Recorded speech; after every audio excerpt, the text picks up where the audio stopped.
December 17, 1995. 12:47 p.m. Richard Dean Anderson stepped out of Westridge Community Church into the parking lot.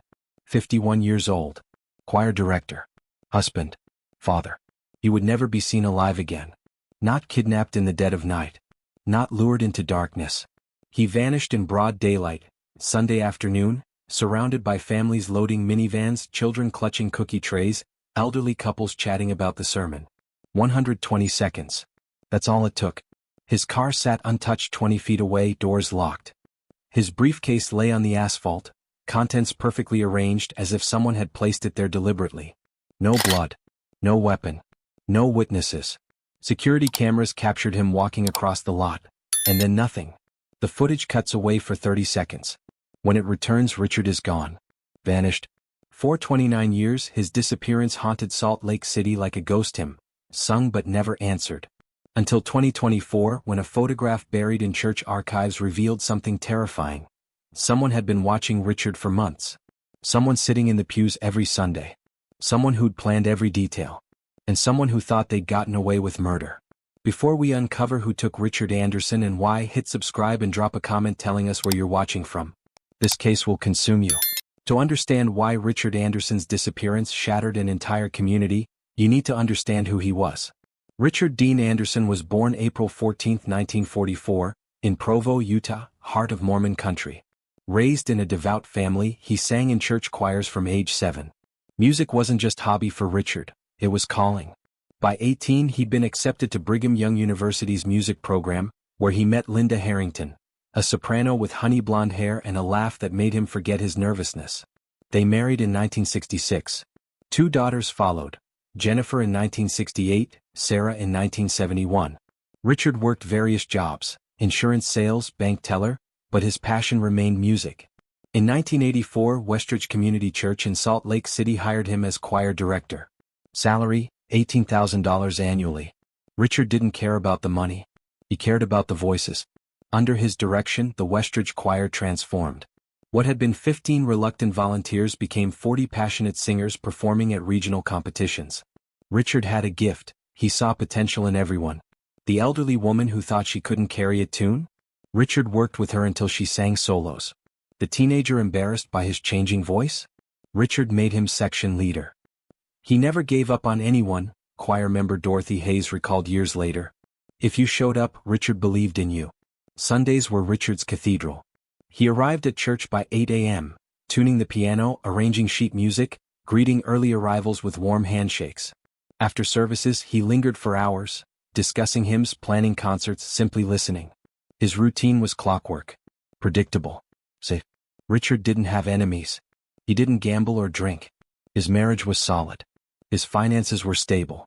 He volunteered at soup kitchens, sang at weddings, coached Little League when his daughters were young. He was the man everyone trusted with their secrets, their children, their fears. Which made his disappearance so incomprehensible. Because men like Richard Anderson don't just vanish. They don't abandon families. They don't walk away from 29 years of marriage and a Christmas concert scheduled for December 23rd. Unless someone made them disappear. And on December 17, 1995, someone did exactly that.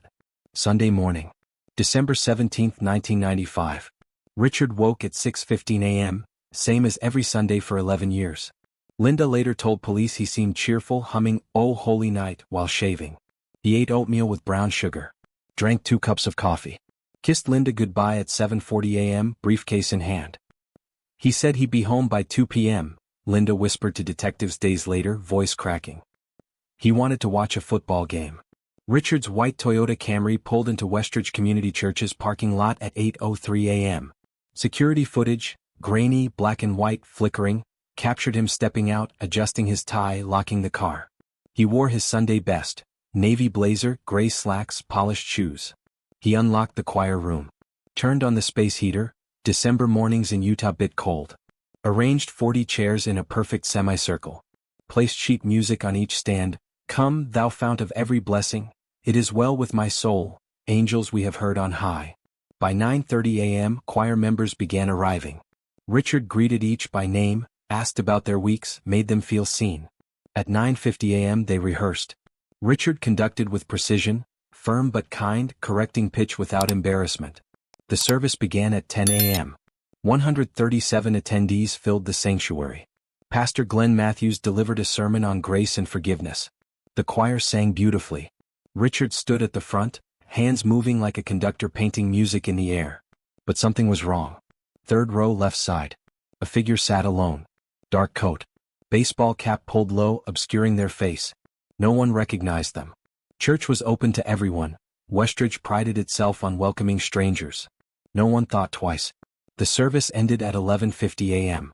Richard stayed behind, collecting music folders, chatting with parishioners. He spoke with Pastor Matthews about the upcoming Christmas concert. They needed more tenors, maybe recruit from the community college. Matthews laughed. Richard smiled. By 12:40 p.m., the church had emptied.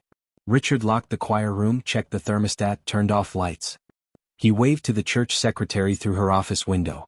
She waved back. 12:47 p.m. Security footage shows Richard exiting the side door. He walks across the parking lot, briefcase swinging, collar up against cold wind. 20 feet from his car. The camera angle shifts to cover the main entrance. 30 seconds pass.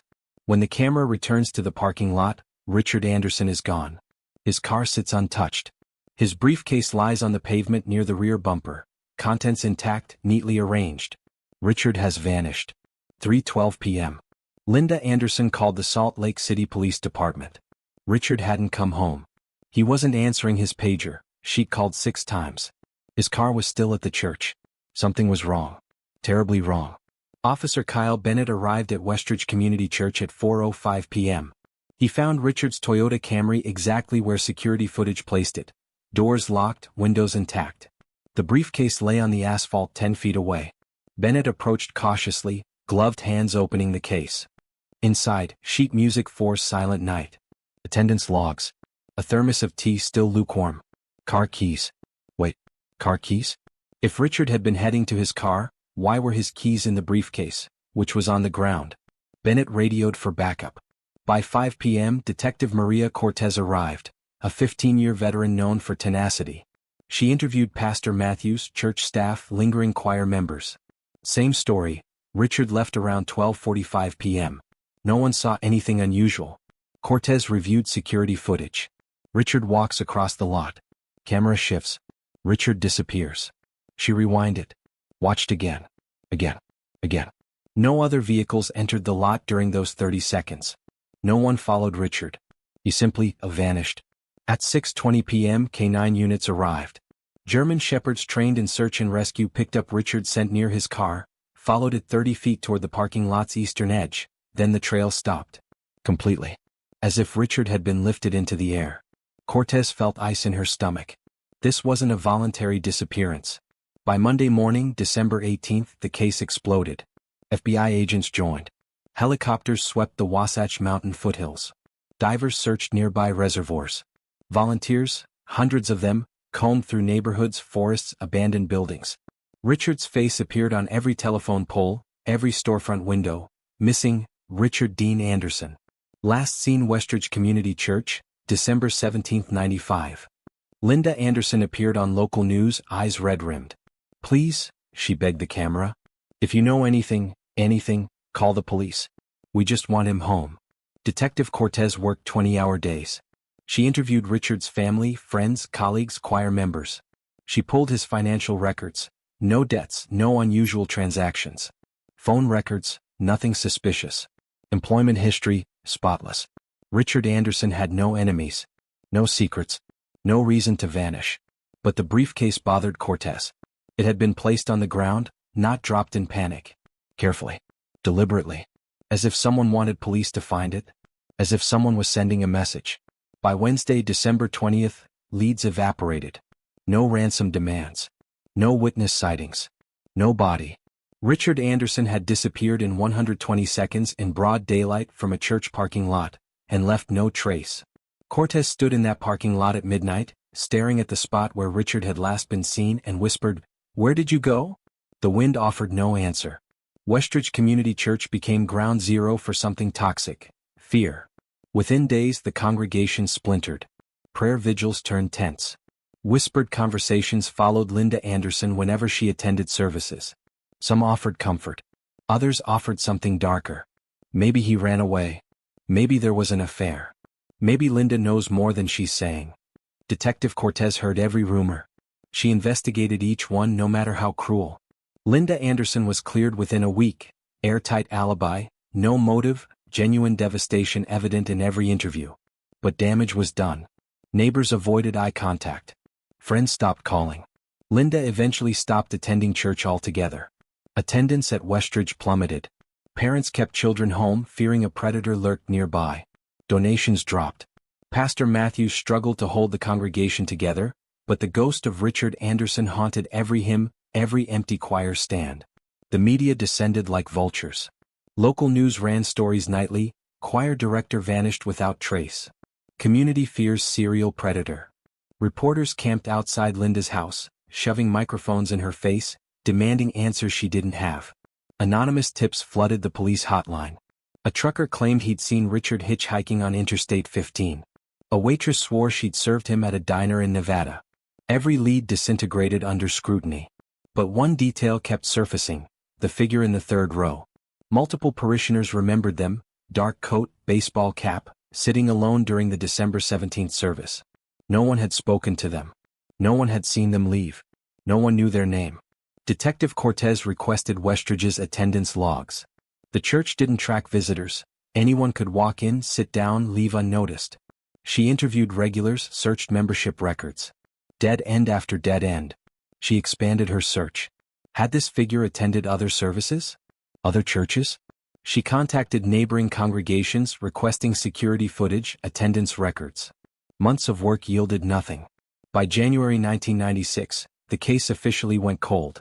Richard's daughters returned to their lives, hollowed by grief. Linda moved in with her sister, unable to stay in the house she'd shared with Richard for 29 years. Detective Cortez worked other cases but kept Richard's file on her desk, a constant reminder. And somewhere, someone watched the news coverage and smiled. Because they'd done it. They'd made Richard Anderson disappear. And no one, not the police, not the FBI, not the hundreds of volunteers, could find him. 29 years passed.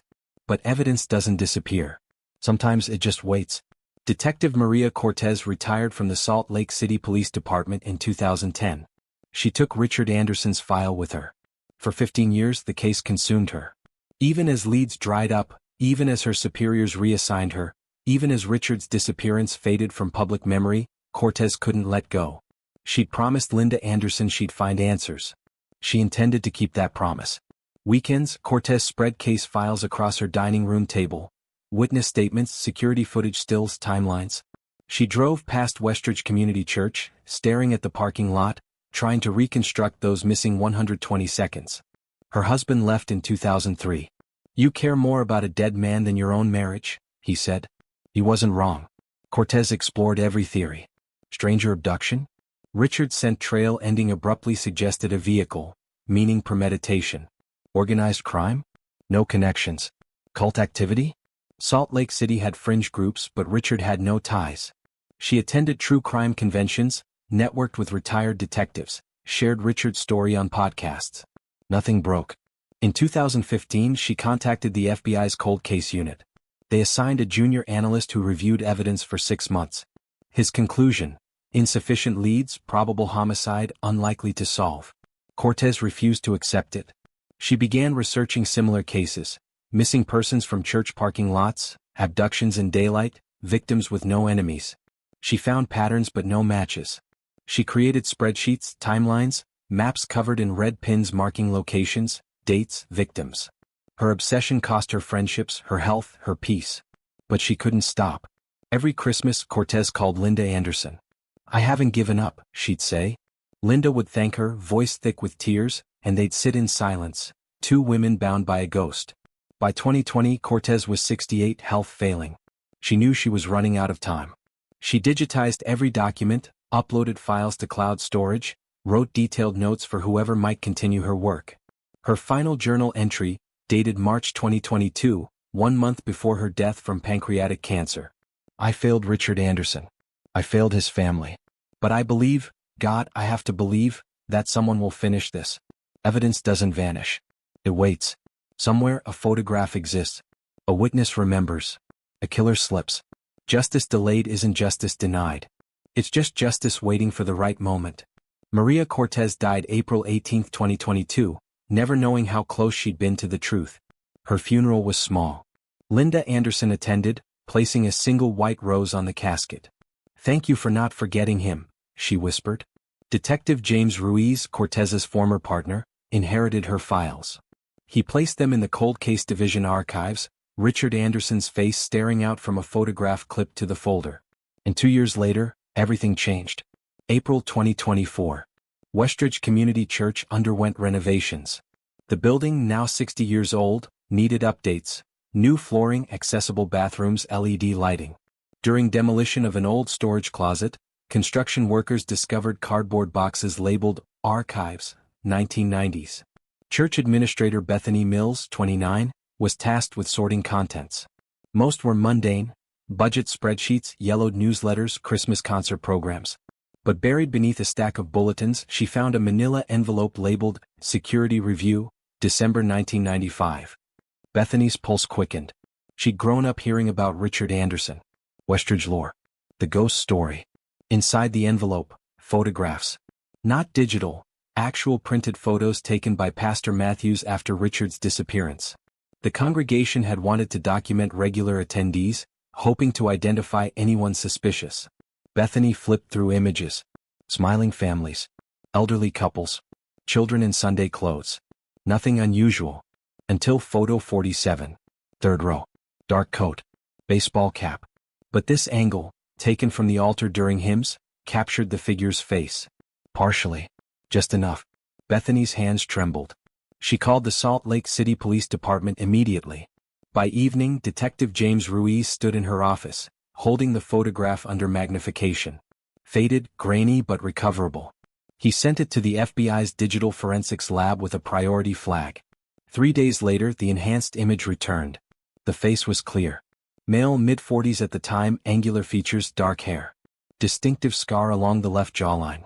Ruiz ran the photo through facial recognition software, criminal databases, DMV records, archived church memberships. Nothing matched. Then he tried a different approach. Genetic genealogy, the same technique that solved the Golden State Killer case. He contacted specialists who'd built family trees using public DNA databases. They worked backwards from the enhanced photo, cross-referencing facial structure, estimated age, regional demographics. 2 weeks of painstaking analysis. And then, a hit. Marcus Hale. Born 1952. Current age, 72. Last known address, Shady Pines Memory Care Facility, Ogden, Utah. Ruiz pulled Hale's background. No criminal record. No prior arrests. But his employment history made Ruiz's blood ice. In 1995, Marcus Hale worked as a custodian for Salt Lake City School District. His route included maintenance at community centers adjacent to Westridge Community Church. He had access. He had opportunity. And according to former co-workers, Hale had been fired in February 1996 for inappropriate behavior toward staff. Details sealed, no charges filed. Ruiz dug deeper. Hale had attended multiple churches sporadically throughout the 1990s, always sitting in back rows, always alone, never joining congregations. Former pastors described him as odd, obsessive about music, made people uncomfortable. One pastor recalled, "Marcus wanted to join our choir, but he couldn't sing. When I told him we didn't have space, he became agitated. Started showing up to services unannounced.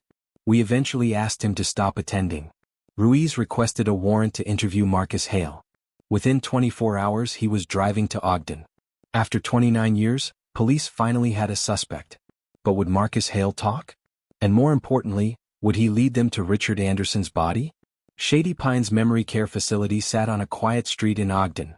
Manicured lawns, modern architecture, the antiseptic smell of institutional care. Detective Ruiz signed in at the front desk. A nurse led him through sterile hallways to the secured dementia wing. "Mr. Hale doesn't get many visitors," she said quietly. "His daughter comes monthly." Marcus Hale's daughter, Angela, met Ruiz in a consultation room. 50 years old, exhausted eyes, defensive posture. "My father has advanced Alzheimer's," she said immediately. "Whatever you think he did, he doesn't remember his own name half the time." Ruiz explained the photograph, the church connection, Richard Anderson's disappearance. Angela's face drained of color. "I don't know anything about that." Her voice barely whispered. "But, When his dementia started getting bad around 2018, he'd wake up screaming about the music. I thought it was confusion. He'd talk about a choir director who wouldn't listen. I thought it was his illness. Ruiz asked to speak with Marcus. Angela reluctantly agreed, warning, he won't understand. He's not really here anymore. Marcus Hale sat in a wheelchair by a window, staring at nothing. 72 but looking 90, gaunt, frail, skin like parchment. His hands trembled constantly. Ruiz pulled a chair close. Mr. Hale? I'm Detective Ruiz. I need to ask you about Richard Anderson. No response. Ruiz showed him the photograph, the enhanced image from the church archives. Marcus blinked. His mouth twitched. Do you remember this? Ruiz asked gently. Silence stretched. Then, barely audible, the choir man. Ruiz's pulse spiked. Richard Anderson. You knew him? Marcus's eyes filled with tears. He saw me. What did Richard see? But Marcus retreated, rocking back and forth, humming, Come, thou fount of every blessing. The same hymn Richard had conducted that final morning. Over the next week, Ruiz built a devastating profile. Angela revealed her father's obsession with church music dated to childhood. Bullied for his voice, rejected from school choirs, he'd harbored resentment toward successful choir directors his entire life. In the early 1990s, Marcus began attending Westridge sporadically. Angela remembered him mentioning a director who didn't appreciate real talent. She dismissed it as bitterness. Ruiz obtained a warrant for Marcus's old storage unit, rented since 1995, payments automated. Inside, boxes of church bulletins, photographs of choir members including Richard, and a journal. The journal entries were chilling. Marcus had stalked Richard for months, documenting his schedule, his routes home, his habits. The final entry, dated December 17, 1995. Today. After the service. You won't ignore me anymore. Where no one sings anymore. But no confession. No location. Ruiz needed Richard's body. He assembled search teams, requested cadaver dogs and ground-penetrating radar. The phrase haunted him, where no one sings anymore. What did that mean? Detective Ruiz compiled every property Marcus Hale had accessed in 1995, school maintenance buildings, storage sheds, vacant lots. They started with an abandoned maintenance shed near Jefferson Elementary. Cadaver dogs alerted immediately. Excavation began. Hours passed. They found animal remains, a deer long decomposed. Next, a vacant lot Marcus's employer used for equipment storage. Ground-penetrating radar detected anomalies. Forensic teams dug. Nothing. Frustration mounted. Ruiz returned to the journal, rereading entries, searching for hidden meaning. One phrase repeated, where no one sings anymore. A closed church? Ruiz cross-referenced shuttered religious buildings from the 1990s. One stood out, Hillside Chapel, a small Mormon church that closed in 1994 due to declining membership. The building sat empty until demolition in 2002. Marcus had performed maintenance there before closure. The site was now Hillside Park, playground, walking trails, picnic areas. Ruiz obtained permits, brought in forensic teams, and began excavating beneath the playground's northeast corner, where the chapel's choir loft had once stood. May 15, 2024. 3:47 p.m. A forensic anthropologist's trowel struck fabric. Beneath 3 feet of soil, wrapped in a deteriorated tarp, investigators uncovered skeletal remains. Dental records confirmed identity, Richard Dean Anderson. Linda Anderson, now 80 and living in Oregon, received the call from Detective Ruiz. She wept, not from shock but relief. He's coming home, she whispered. After 29 years, Richard's coming home. The autopsy revealed blunt force trauma to the skull, single strike from behind, likely causing instant death. Time of death, consistent with December 17, 1995. Richard had been murdered shortly after leaving the church, buried beneath a building that no longer existed. Forensic teams re-examined the tarp. DNA traces matched Marcus Hale. The case was solved. But justice? That remained complicated. Marcus Hale, frail and fading in a memory care facility, would never stand trial. His mind was gone, consumed by the same dementia that made him confess to the choir man, without understanding what he was admitting. Prosecutors charged him with first-degree murder anyway. A symbolic gesture. A judge ruled him incompetent to stand trial within weeks. Marcus Hale would die in that nursing home, technically a murderer, practically unreachable.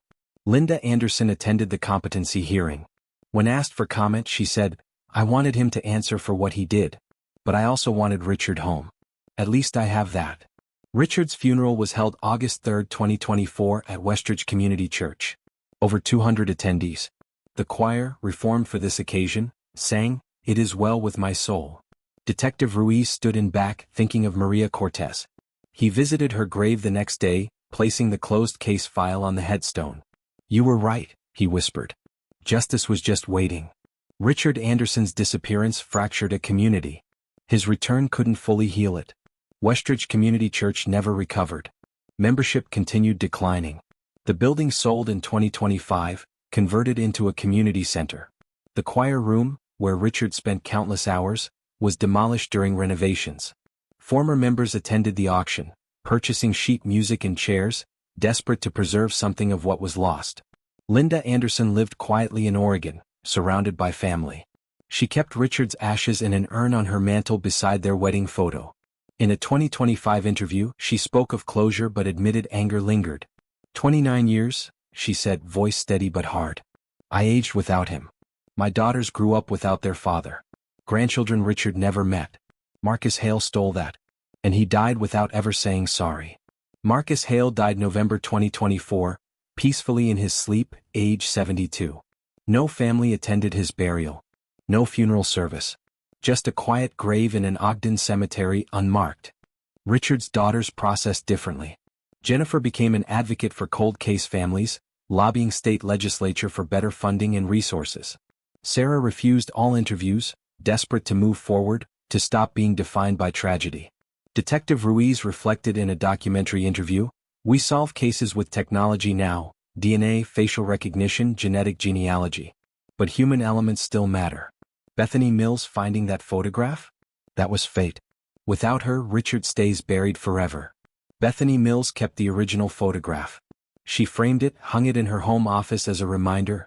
Evidence doesn't disappear. Sometimes it just waits for someone to care enough to look. The case sparked national discussions about cold case funding, church security protocols, and the ethics of prosecuting dementia patients. Legal scholars debated, when a killer's mind is gone, what does accountability mean?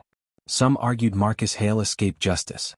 Others believed his dementia was its own prison, trapped in a mind that confessed without understanding, that hummed hymns while forgetting why they haunted him. Richard Anderson's legacy isn't just his murder. It's the reminder that justice, however delayed, matters. That families deserve closure. That cold cases aren't forgotten, they're just waiting. Detective Maria Cortez cared enough to work 15 years on a case that wouldn't close. Detective Ruiz cared enough to finish her work. Bethany Mills cared enough to make one phone call that changed everything. Every Sunday, somewhere in Salt Lake City, choirs sing hymns Richard once conducted. His music lives on. Linda Anderson's final words, "I don't forgive Marcus Hale. I can't. But I'm grateful Richard isn't lost anymore." That's something. After 29 years of not knowing, that's everything. Richard Dean Anderson came home. That's the only justice some families ever get. And sometimes it's enough. If this story moved you, subscribe for more solved cold cases that bring families closure. Share this with someone who believes justice matters no matter how long it takes. And remember, evidence waits. Detectives persist. Families never forget. Thanks for watching. Richard's daughters processed differently. Jennifer became an advocate for cold case families, lobbying state legislature for better funding and resources. Sarah refused all interviews, desperate to move forward, to stop being defined by tragedy. Detective Ruiz reflected in a documentary interview, "We solve cases with technology now, DNA, facial recognition, genetic genealogy. But human elements still matter." Bethany Mills finding that photograph? That was fate. Without her, Richard stays buried forever. Bethany Mills kept the original photograph. She framed it, hung it in her home office as a reminder. Evidence doesn't disappear. Sometimes it just waits for someone to care enough to look. The case sparked national discussions about cold case funding, church security protocols, and the ethics of prosecuting dementia patients. Legal scholars debated, when a killer's mind is gone, what does accountability mean? Some argued Marcus Hale escaped justice. Others believed his dementia was its own prison, trapped in a mind that confessed without understanding, that hummed hymns while forgetting why they haunted him. Richard Anderson's legacy isn't just his murder. It's the reminder that justice, however delayed, matters. that families deserve closure. That cold cases aren't forgotten, they're just waiting. Detective Maria Cortez cared enough to work 15 years on a case that wouldn't close. Detective Ruiz cared enough to finish her work. Bethany Mills cared enough to make one phone call that changed everything. Every Sunday, somewhere in Salt Lake City, choirs sing hymns Richard once conducted. His music lives on. Linda Anderson's final words, "I don't forgive Marcus Hale. I can't. But I'm grateful Richard isn't lost anymore. That's something." After 29 years of not knowing, that's everything. Richard Dean Anderson came home. That's the only justice some families ever get. And sometimes it's enough. If this story moved you, subscribe for more solved cold cases that bring families closure. Share this with someone who believes justice matters no matter how long it takes. And remember, evidence waits. Detectives persist. Families never forget. Thanks for watching. Richard's daughters processed differently. Jennifer became an advocate for cold case families, lobbying state legislature for better funding and resources. Sarah refused all interviews, desperate to move forward, to stop being defined by tragedy. Detective Ruiz reflected in a documentary interview, "We solve cases with technology now, DNA, facial recognition, genetic genealogy. But human elements still matter." Bethany Mills finding that photograph? That was fate. Without her, Richard stays buried forever. Bethany Mills kept the original photograph. She framed it, hung it in her home office as a reminder, evidence doesn't disappear. Sometimes it just waits for someone to care enough to look.